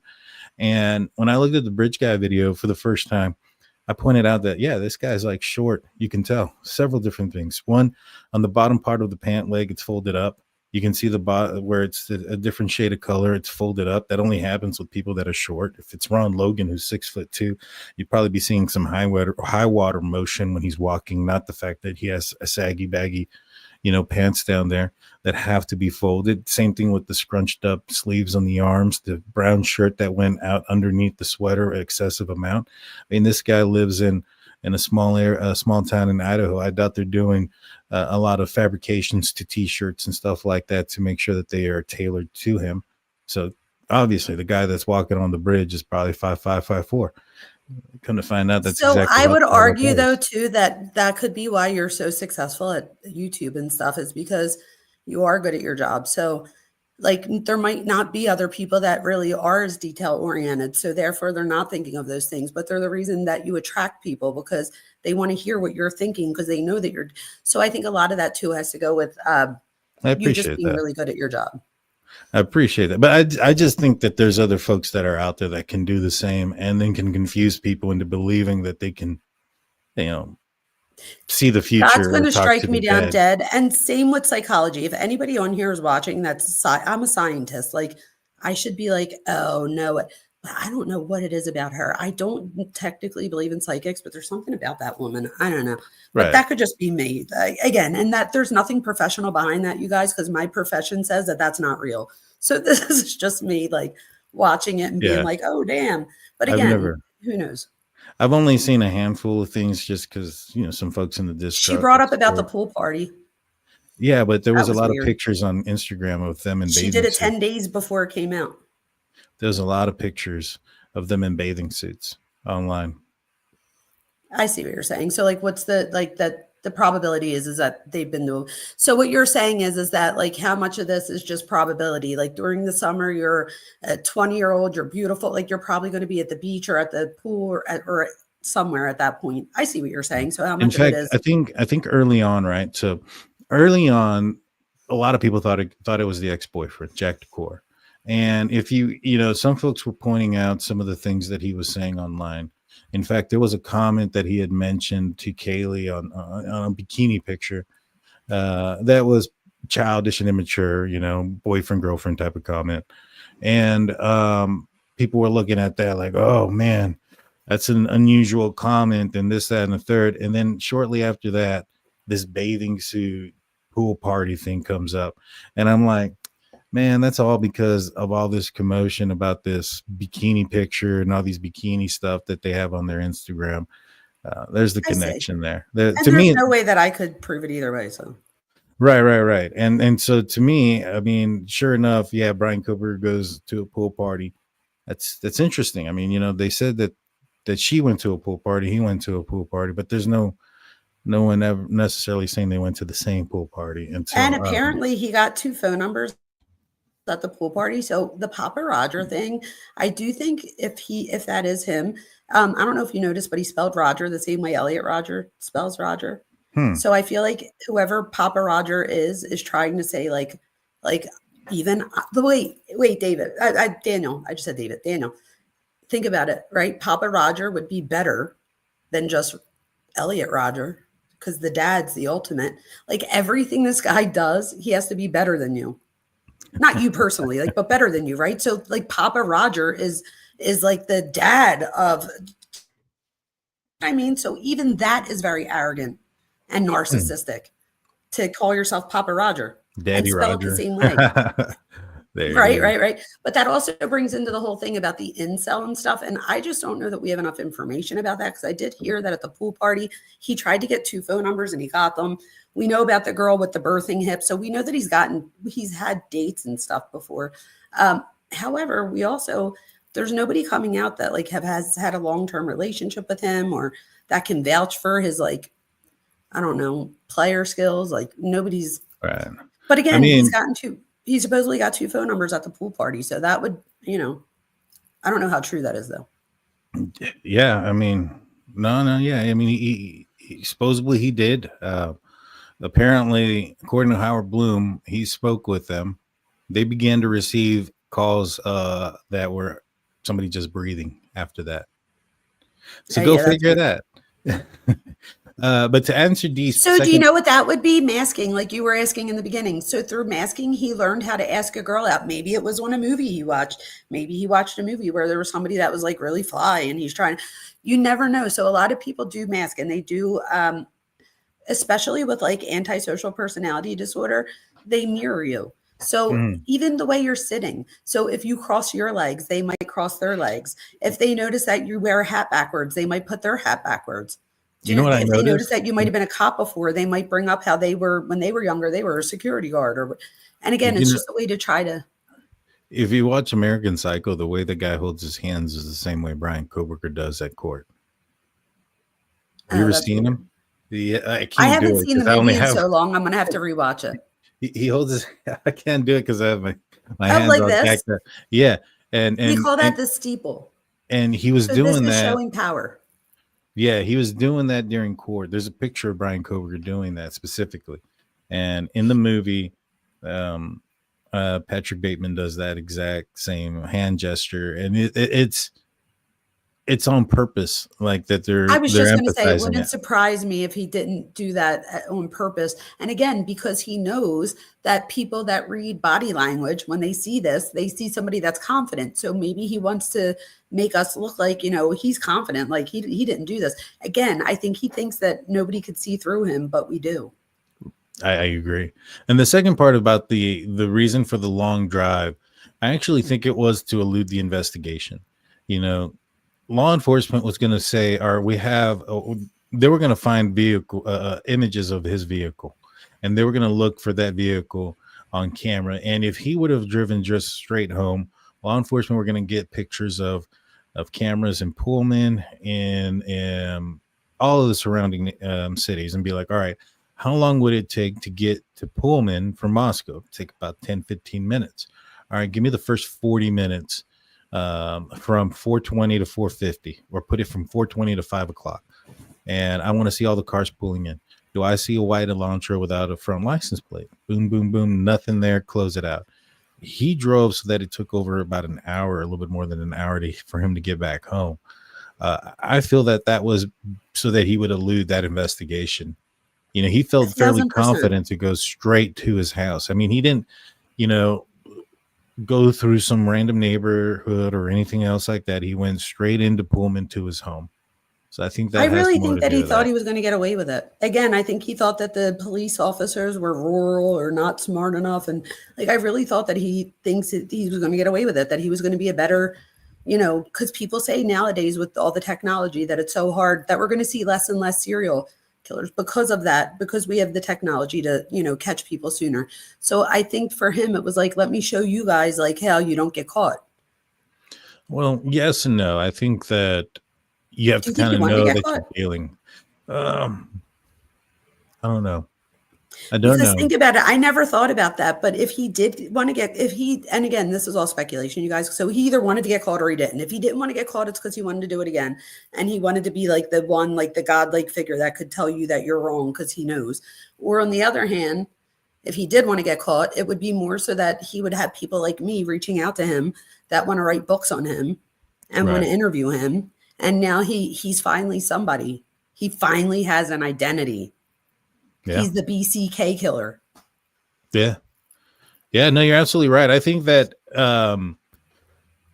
so that's the thing, right? If he wanted I can't say the dang word. If he wanted the popularity or the being famous out of this, he would have had to have gotten caught. I mean, if you look at a bunch of other, the other serial killers that are out there, the only ones that are famous are the ones that got caught as far as who they personally are. Everybody else is just known for their nickname. And so if, this could have just been the Idaho slasher, the Idaho 4, whatever the case would have been, had he not gotten caught, his name would have never been attached to it.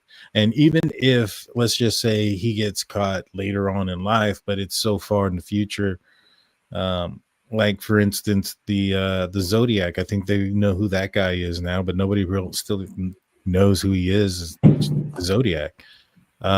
Even with Jack the Ripper, they just figured out. I was going to say him. Yeah, he's gone, but everybody's still going to identify that with Jack the Ripper. They're not going to identify with the butcher that he was. And same thing here with Bryan Kohberger. I mean, he wasn't going to be known for this unless he got caught or when he got caught. Maybe maybe there's more to that phone, right? I mean, not the phone, the car. So apparently there's no DNA in the car, but what they want thrown out of it, from what I understand, is this Apple like CarPlay iPad. No, it's an iPad. Okay. In the car. Now, maybe perhaps he had it in the car with him. How stupid would he have been? That would have been great, but I don't think that's the case, because I think that would have put him there at the scene and stuff. But I was gonna say, it would have been crazy if he would have taken an Apple iPad with him or something like that. He turned his phone off but forgot the device in the back. Could you imagine? That would have been hilarious. Oh my God. But he wants this iPad thrown out. Maybe there's purchase of items on there. Maybe there's a game plan. Maybe there's got to be something important, because he wants it thrown out. Well, it's funny you say that, because I have my iPad, and not everything that I have on my phone is stored on my iPad. So, and a lot of it's just for space reasons, right? So you can save something on your iPad that you don't. And from what I heard, they didn't take the iPad, right? Because they considered it a family. No, the one in the car they did. There's still one in the car. There was more than one. Okay. Yeah, there was one in the car. And oh wow. Yeah, I was reading it in one of the documents that there's this iPad that they wanted thrown out some. Maybe I'm speaking, I'm not supposed to, but there's an iPad that he doesn't want in there. You're having a premonition. No, I'm not having a premonition. I know things I probably shouldn't say, and I'm hoping. No, I was just joking, so that if it came out later, you could say you were psychic. I was just joking. Yeah, I'm psychic. You're right. This is a psychic thing. I hope this is already out. If not, this is definitely a premonition. But there was an iPad there. Now, what's on the iPad? I don't know. I know it was in the car, and he wants what's in the car thrown out. Now, what's supposedly in the not in the car are any of the DNA of any of the victims. And to me, that's pretty powerful. I mean, even if there's stuff that's like cleaner and stuff like that, there's still no DNA inside of that car. So I would want to keep that in there if I was the defense, to be able to say, hey, there's no DNA in there. So there must be something on that iPad that they're not, because you're right. That is powerful evidence that there's no DNA in the car. Yeah, so there's got to be something that's stronger than that they want thrown out. And I couldn't tell you what it is. A manifesto, maybe some plans. It could even be pictures. You know what I mean? There could be a picture of the house from, and again, this is just speculation, you guys, but it could be anything, like you're saying. Like, it could be a picture, it could be a phone call, it could be anything. But it has to be something that would, because that is pretty big, like that there's no evidence. Why would you want to throw that out? Like, that's a huge piece of, for the defense. So there must be something. Exactly. Extreme Blonde comes in saying, with $5, saying, great guess. She knows her field. Thank you, Dr. Vona. Yes, she does. Thank you. Then we have Leslie and Billy. Daniel, you have the best mods ever. I appreciate that. They're pretty amazing. CN comes in with a $5 super chat saying, it would be easier to blame the roommates like some try to do. But even with this theory, why bring BK DNA at the scene? Doesn't make sense at all. You know, how did they have Bryan Kohberger's DNA for them to plant it? You know, I mean, they had a hard time trying to get it when they were trying to find it, much less by accident. Yeah, right. And who is he that he's so great that people want to use him as like, I don't know, as like a patsy? I don't know. Exactly. That part never Sirius. made sense. Sirius comes Oh, in I saying love you guys have Sirius been, Black. yeah, she's amazing. You guys have been amazing tonight. Love Dr. Vona and hearing all of her points. Julie comes in with a 199. Long Island Hillbilly says, excellent deep dive into Kohberger and his psyche. I need a drink. And if you have any couple of questions, I'll be going through and looking for starred questions. Do you think the witnesses regarding his Amazon purchase are family members? Do you think they will testify against him? What do you think? I do. I mean, they were super specific on the date in which they were looking for March 20th through March 30th of 2022. To get that information, you know, that and the knowledge that he purchased it on those dates. Now, it's not just that they saw him with it, right? I mean, you could find a friend and say, yeah, I saw him with it on that date, but that doesn't mean he bought it. You know, that also could be the date that it was delivered. So what day was it purchased? So in order to have it be down to that 10-day, time frame, tells me that they knew which day it was. And they said so, that they knew which days it was. So to me, multiple users on that account that have access to it. I think one of the users told law enforcement, let me go through my purchase history. I'm showing here that we ordered one on this date and time.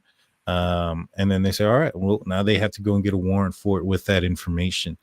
So I will say that both sisters, the one is a therapist and the other one's a marriage and family therapist. So, and a lot of times I hear people say it like as if the marriage and family therapist one is like lesser, just so people know. You could be a therapist and then you have to go back for a specialization in marriage and family therapy. So that's on top of. So my thing is we take the APA, like the oath that we take, very seriously. So it could just be that her personal morals maybe are clashing with what she knows is right to do. And maybe one of them are just going to tell what they know. I don't know. One of them's writing a book. Oh, there you go. I wonder if it's the one that he supposedly stole her cell phone years before.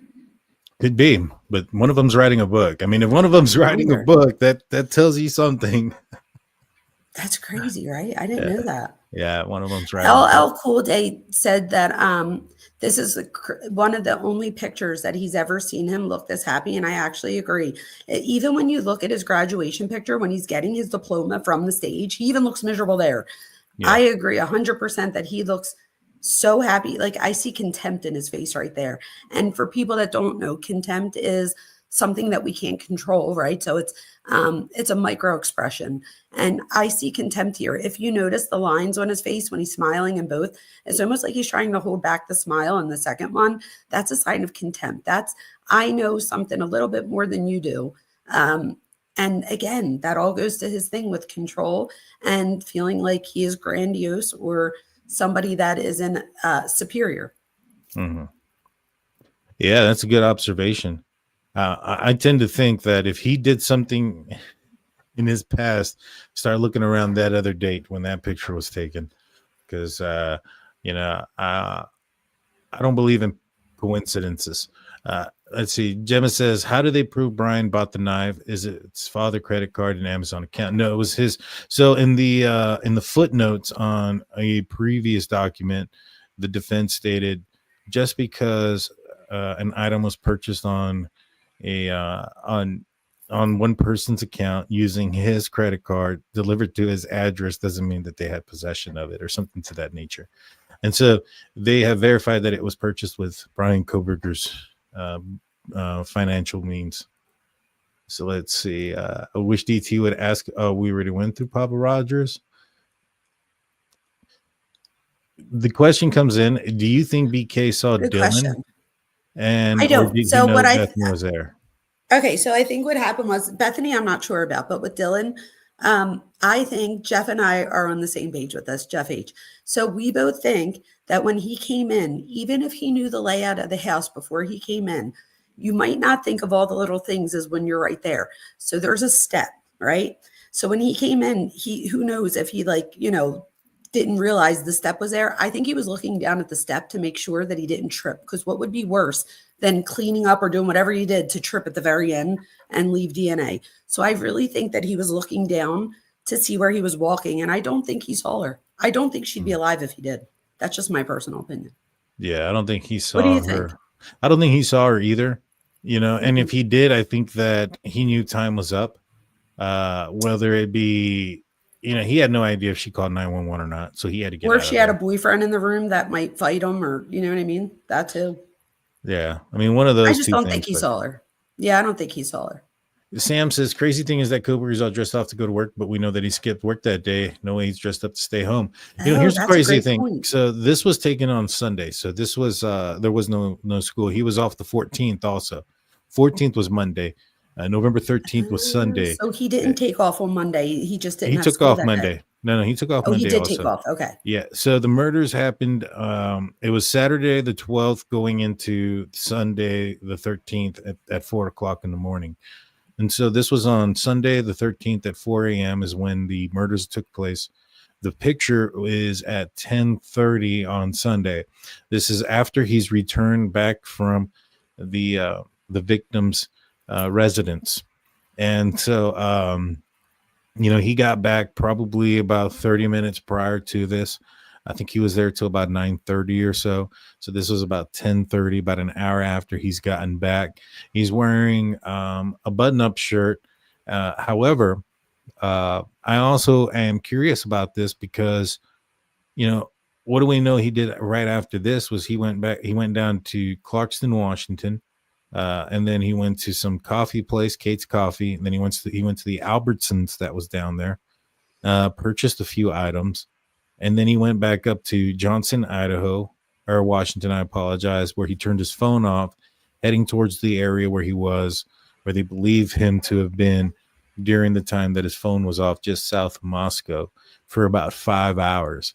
And so that's not really a shirt that you'll be utilizing out in the woods for 5 hours, in my opinion, or out in the, fields, boonies. I don't know what they are out there. I don't think it's forest. It looks like a bunch of fields of Desolate area. Yeah. Just middle of nowhere. That's typically, that's a shiny shirt. That's a going out shirt. You know what I mean? I wonder where he's going. I would, you just said where he was going, but I mean, I wonder if did he just get dressed up for that occasion? Does he always get dressed up when he goes out? You know what I mean? Could this have been a celebration type thing where you get dressed up a little bit nicer because you're going on the Drunk Turkey Show or something, as opposed to if you're just sitting down? Do you know what I mean? So I wonder, in his head, was this his way of and I think somebody said in the comments that Steve Goncalves said that the thumbs up was his way, saying F you to Moscow. I didn't hear that, but I saw it in the comments. So I figured I'd put it out there. I still think he has something in his hand, you guys. And just so that people are clear, because I don't want people, I think there were so many good things said in tonight's live that I don't want people to take one thing and go with it and be like, oh, they said his hair was dyed. It could be gel. We're just saying that it looks a little bit dyed here. That's all we're saying. We're not saying we know for sure. The other thing I thought is maybe he put something in his hair so that it wouldn't fall out, or some sort of gel or chemical. Well, I was going to say, it looks matted to me here. Yes. Yeah. Well, he apparently, if he is the guy, he wore one of those masks thing that covers your head. I mean, he must have had it on for a while. You know what I'm saying? I don't know when he put that on or took it off. But he, if he put that on, when he left his house, he would have been wearing that for quite a few hours. I don't know what kind of effect that would have on his hair. Stacey makes a good point. You know how when you take a selfie, people usually take a bunch and pick out the one that they like the best?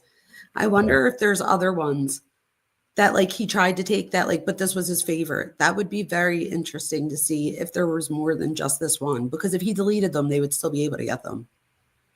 True. That would be interesting. Do you see makeup? And maybe perhaps he's wearing makeup. Let me put it on the original. It could be the filter maybe, or the background. He does look washed out. He looks like he matches the background, his face. Yeah, he does. So it might just be like the filter on the phone. But he looks very pale and like gaunt to me. He doesn't Yeah, look healthy. no, he doesn't.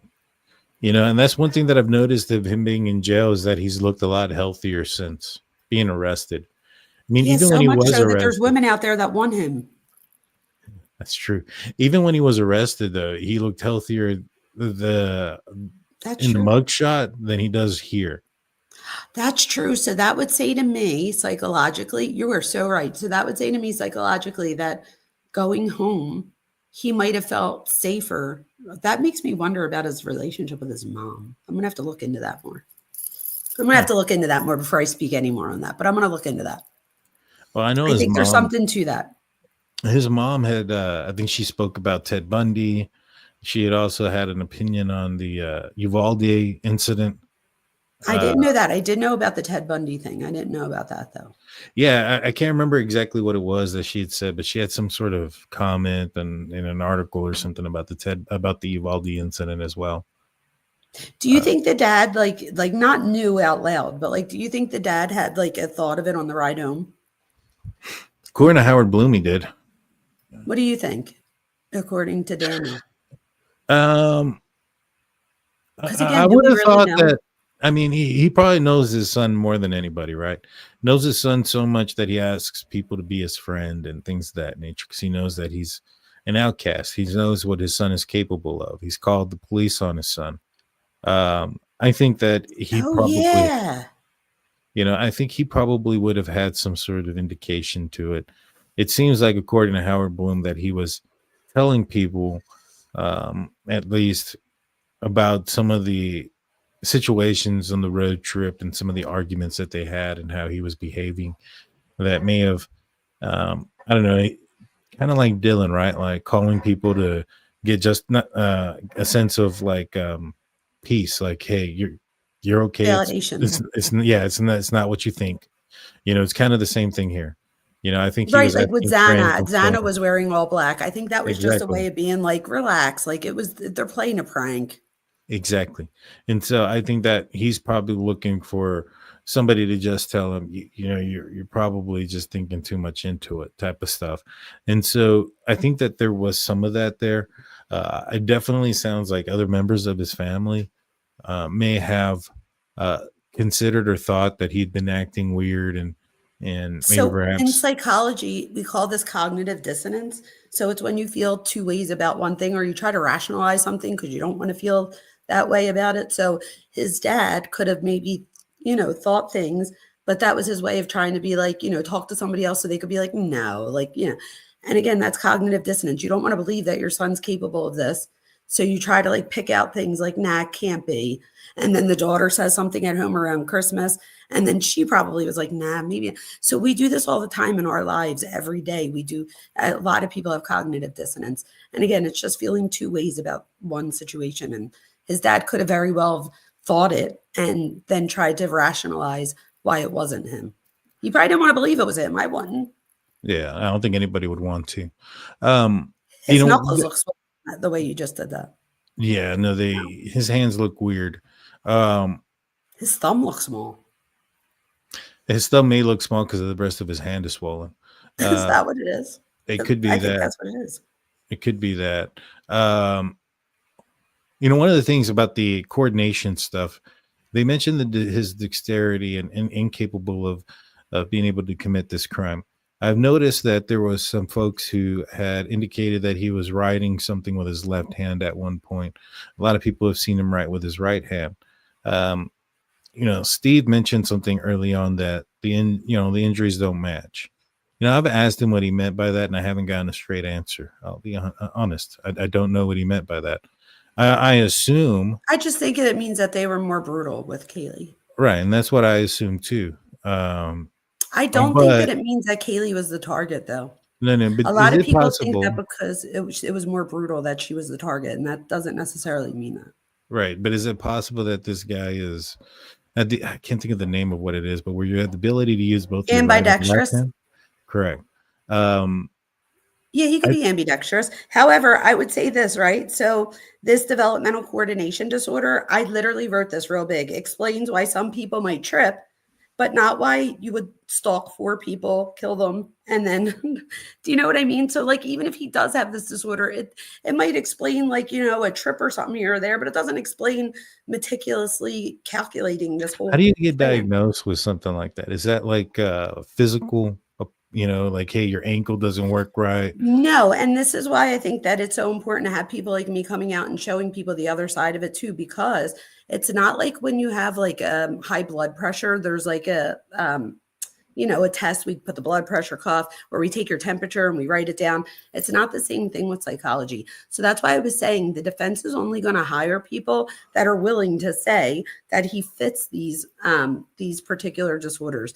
But there could be other people that if they hired and they wanted the real. So again, why would they be able to do this? Because there isn't a one particular test or blood panel that you could do that says, nope, we're going to rule out autism. If there was, we would know, you know what I mean? We would have a clear definition or picture of what these different disorders are. So I think people do have to remember, and even as far as spectrums real quick, whether we're talking about autism, narcissism, antisocial personality, there could be somebody with antisocial personality in the chat right now who is very charismatic. They might own a business. They might be very successful. They might have all the traits and they might very well fit antisocial personality, but they never go on to hurt anybody, because just like with autism, there is a spectrum. So there are people that will use those particular qualities or characteristics, traits, and turn them into pro-social behavior, where somebody else could take those traits and turn them into anti-social behavior, which is what I think we see here. Yeah. That was a lot of doctor talk, I'll be honest with you. Sorry. I followed you for the most part though. My point there is that even if he has that other disorder, that doesn't mean that doesn't account for all of the stalking or whatever. And again, Right. We don't mean stalking in the legal sense. This could just be online, but it doesn't account for all those other things. So even if he did have that, again, what does it mean? Exactly. I think what they're trying to say is that he's incapable of committing this crime because of that. But he's And I think capable they of were getting a looking at- doctorate degree.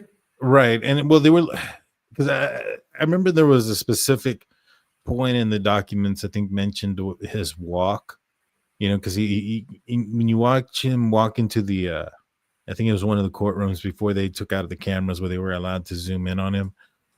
He walked like Frankenstein. I know a lot of people were saying maybe he was cuffed at the ankles or something, and that's why he was walking that way. But if they're saying that it's this disorder, it may be just the way he walks, Yeah, or at least he's like trying to walk. kickboxing and all that other stuff. Yeah, I don't get it either. I don't think it's true. I don't think. And it's this is true. the other thing, you guys. I have a physically disabled daughter who's had 30 surgeries, 4 limb lengthenings, and getting my doctorate degree might have been harder. I'm being honest, like it is not easy. And I don't know if it's just the program I went to, but because it's a leadership program too, like where they focus in on leadership, but any doctorate is not easy to get. So my thing is, even if he does have all of these things, and let me be clear here, I have ADHD, but I've learned again how to use it as my superpower and not as something that holds me back. So if you are somebody out there, that has an anxiety disorder, ADHD, any of those things, learn how to become friends with it or how to embrace it and then use it in a way that helps you. Unless, of course, it's something like, depression, then go get help so you can get through it. But if it's something like ADHD where you're going to have to deal with it forever, try to figure out how you could use it to your advantage. I used it to my advantage to get my doctorate degree.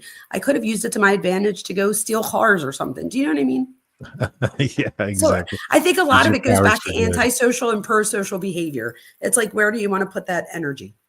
Exactly. Virginia asks, Kohberger's family has been relatively quiet and not outwardly showing support in his innocence. What can we, if anything, take away from their lack of behavior? So if I don't know their parents that well enough, but I would assume that, it's their kid. So it's kind of like a reflection of them.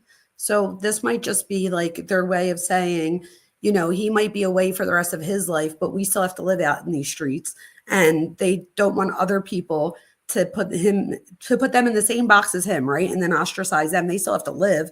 So maybe by putting some distance, it's their way of like telling, and again, I'm just speculating, but this is their way of telling other people, like, he's our son, but we don't agree with what he did. That's the only thing I could think of in that sense. Because he would be a reflection of them. They also did say that they fully cooperated with law enforcement. That is in their statement. We have As they should. fully cooperated, which I think says, they spoke. I mean, there's reasons why they knew when he had the purchase of the K-bar knife. So wait, as a parent, and this is going to make me not look like parent of the year, but would you be able to give your kid up? Is it just me? I struggle with that. I don't know if it's like my Italian Philly background. I don't know. Or is that like just something that all parents feel? In the chat, maybe you guys could tell us if you're a parent. Would you have a hard time, and I don't want to say cooperating with police, but like giving your kid up? So pretty much being like, oh yeah, they did. Oh yeah. Would anybody else have a problem with that? I don't know. I don't know. I don't know if I could give up my child, depending on what it is. I don't either. Oh, that makes me feel better though, that it's like maybe a parent thing and not just like an Italian. I don't know. I think it'd be difficult. It'd be hard. You know what I'm saying? I think denial probably plays a huge role in that. Someone just said for this ? Okay, you're right. Maybe for something like this, you're right. Yeah, for this, I mean, my daughter came up to me. My daughters came up to me and say, I did this. I mean, I'd say you'd have to do it. You'd have to fess up. You'd have to go in and. That's what I would do. You know what I mean? Do what's right. And get them to turn themselves in. I don't know that I'd be able to be like, well, if you don't, I'm going. But I think I would sit them down and be like, look, you have to take responsibility. You wouldn't have the burn after reading letter. Oh gosh, stop it. That was hard. That's what it is, though. That's the question, though. I mean, that's what I said. I kind of didn't like. Although that was a horrible thing and like you cringe, I didn't like. There were so many other things to hold against those parents that wasn't the one that I really held them to the fire for. Because again, I can't say that I would know what I would do. But and that's that the doesn't thing. make me. Right. No, I understand, but that's the question, right? I mean, it's you give up your child or you become the laundries. You know what I'm saying? Oh, yeah, that's true. There's no. I wouldn't do what they did. What they did was like, because they were like, we're not talking at all. Like, I think like that's a bit much. But to be like, like let's say the dad did know on the way home to go home and like drive to the police station and be like, I think my son. Like, I don't know that I could do that. I think I could try to talk my kid into, like you said, giving themselves up. But I'm just being honest. That's all. I would like to say that I'd call the police right away and be like, my kid did this, but I just don't know if that would be 100% truth. Yeah. I know my wife would dime him out in a second because that's how my wife is. She told me too, you do anything wrong, don't come and tell me because I'm going to call the cops right away. That's okay. That's probably what you should be like though, right? Yeah. But then again, if something happened, I'm sure my wife would probably be in the driver's seat next to me. She would. So a couple questions here before we call it a show. Sure. His full defense team are women.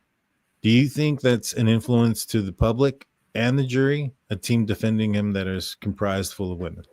So I did bring this up earlier, and I said how ironic it is that there's a blonde woman that stands between him and the DP, right? I think part of it, though, is that she's one of the qualified people in the state, right? So how much of this was the fact that she was assigned this case? But then I'm sure if he could choose, if he had all the money in the world, I don't think that he would have hired females. I just don't.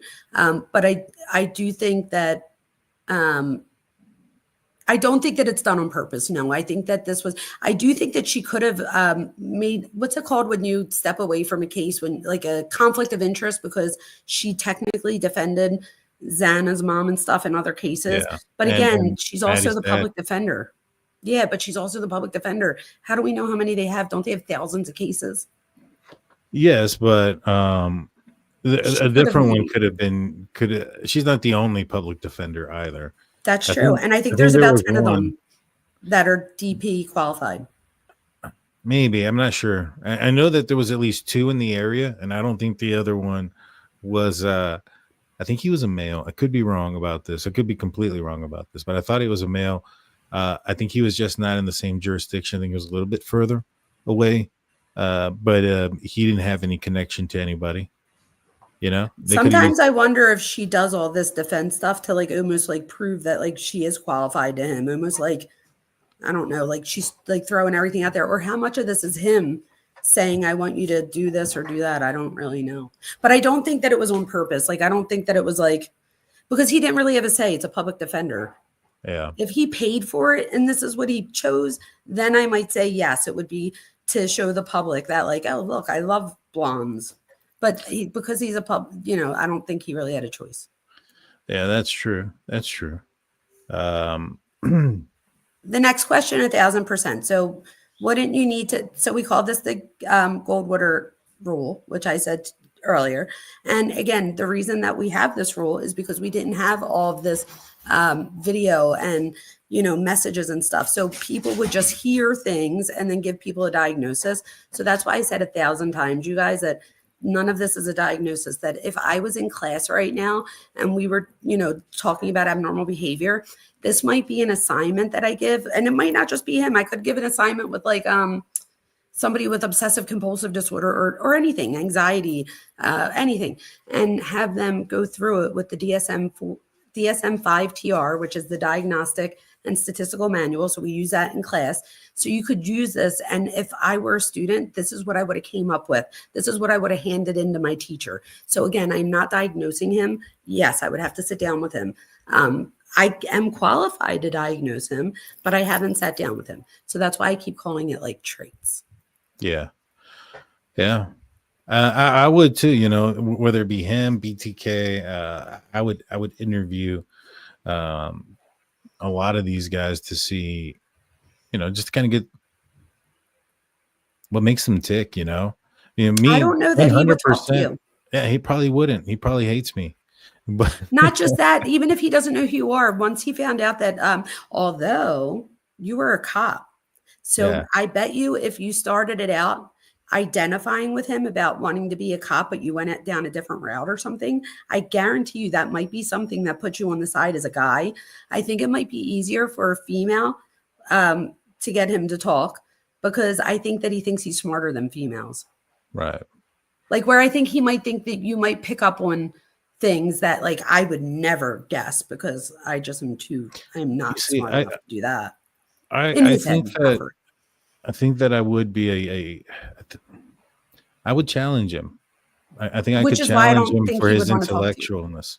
Well, I think that if somebody's challenging him on how smart he is or smarter than him, wouldn't the narcissistic side of him be like, that's why I said it depends on how you word it. If you connect right in the beginning about being in the police force, but that you're not a cop anymore. So now you're telling him, I'm not asking you these questions because I'm trying to get you on anything else. Like I literally, if you made it to where like you identified with him type thing, and then you were like, if you want to talk to him and you want to get him to respond, Daniel, I will help you.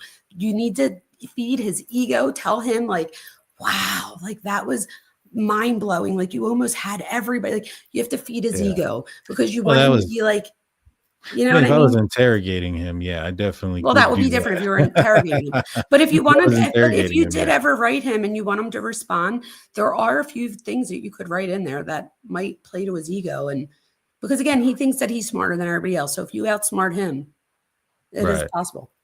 Yeah, and I would basically just, because of my own, the only reason I would want to interview him would be because me being in law enforcement and my interviews with suspects have been 100% different up to this point, right?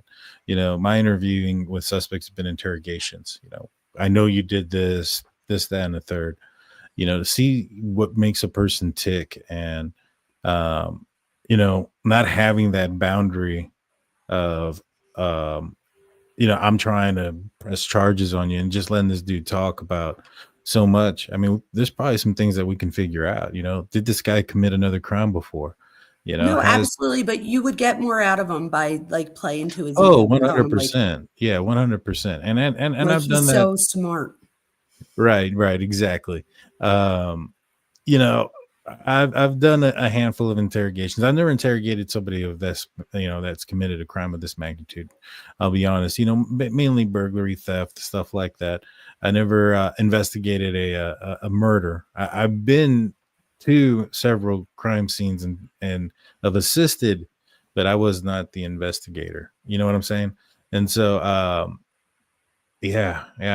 unfortunately in Philadelphia, we have way too many murders here. So I'm fairly.